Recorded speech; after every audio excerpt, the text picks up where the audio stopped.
Hello, ADHD friends. Okay, so today I want to talk about that stubborn item on your to-do list that you just can't, for some reason, see to do. Like it's always there and you never seem to get it done.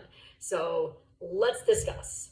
Why is this item still on your list? There's a bunch of possible reasons. It might not be urgent enough. You know, if something's not coming up instantly, or if it doesn't have a really clear timetable on it, it's hard to get it done. Maybe it's not interesting enough. You know, you kind of have to do it, but every time you think of it, you're like, oh my God, I'm going to be so bored doing this. Maybe you aren't sure of where to start. So it's a bigger project, something a little ambiguous, and you're like, every time you look at it, you go, I want to do that. And then you're kind of like, but I don't know where to go. Similarly, it might seem too big. So where something is like, oh my God, this is going to take me all day. I can't possibly start this.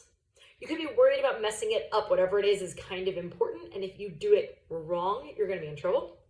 And then finally, my favorite one, scrolls keep getting in the way, which is that every time you try to do it, it is related to something that is distracting enough to throw you off. Anything associated with my email does that, because then I see 5 new emails and I'm like, no, I can't get to these new emails. Okay, so here's how we deal with each of these.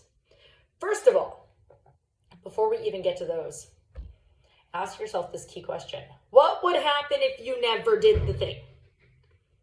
If the answer is nothing, maybe you should consider taking it off the list. But here's where you get to decide the consequences. You have to really think hard about the consequences of what it is. Make sure it is actually important to you, and make sure that you do have a consequence. Otherwise, you might as well take it off the list, because you're never going to get to something like that anyway. I certainly never do. All right. If it's not urgent enough, what do?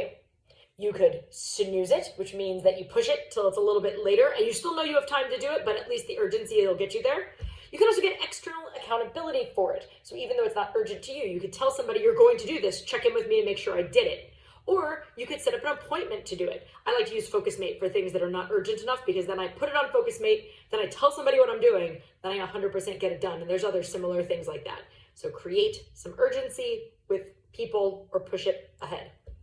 If it's not interesting enough, you could always multitask it. I take my not interesting tasks that are sort of hands-on, like cleaning, and I double them up with watching some kind of television show on my iPad. It can travel with me around the house, and I'm much more excited to do the dishes when I'm watching House. I'm almost done with House. I'm going to need a new show. The other thing you can do with not interesting enough is to body double it. Get somebody to come work with you, even if they're doing their own thing, because then you're going to get something done. Both of those help bring up the interesting level. If you're not sure of the starting step, well, you need to figure out what that is. So you either need to brainstorm it yourself, which is take that extra minute to be like, okay, what are the steps of this? Or with somebody who's good at that. I'm great at that for academic things. Or go somewhere to help you out. Goblin Tools online is super good for, hey, can you break down the steps of this? But AI nowadays is great for that.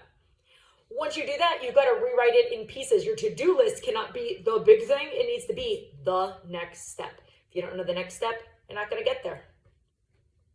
If it seems too big, you've got to plot it out, which means taking the actual pieces that you're going to do and how long they should actually take. Sometimes once you're done going, oh, this will take me maybe 10 minutes, or this will take me 15, or this might even take me a half an hour, it looks better than it did. The other thing you can do with things that are too big is process, not product, which means don't worry about getting it done. The next step isn't the whole thing. It's work on it for 20 minutes and then see where you're at. That will help you get past too big. If you're worried about messing it up because it's something important, first of all, reality check yourself. What is the worst thing that will happen? And if you're bad at reality checking yourself, go reality check it with a friend. Make them tell you, like, if I screw this up, where am I going to be? And know where you're at.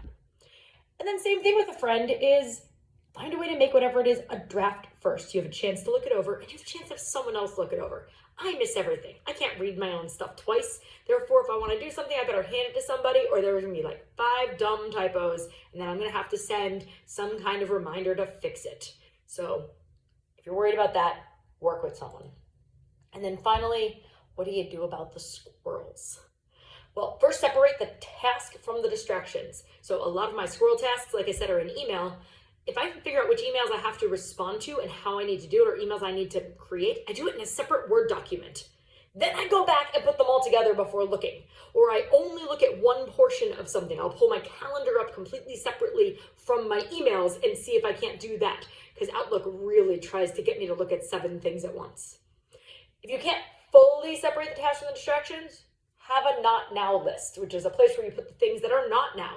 So not responding immediately to emails, or not looking at other stuff, not going back through social media. And if you think of something that you want to do in the moment, add it to the not now list, because that's how you don't get these things done and they don't distract you. All right, hopefully in there is some really useful stuff that you can use to get that one thing off your to-do list. Go for it. You got this.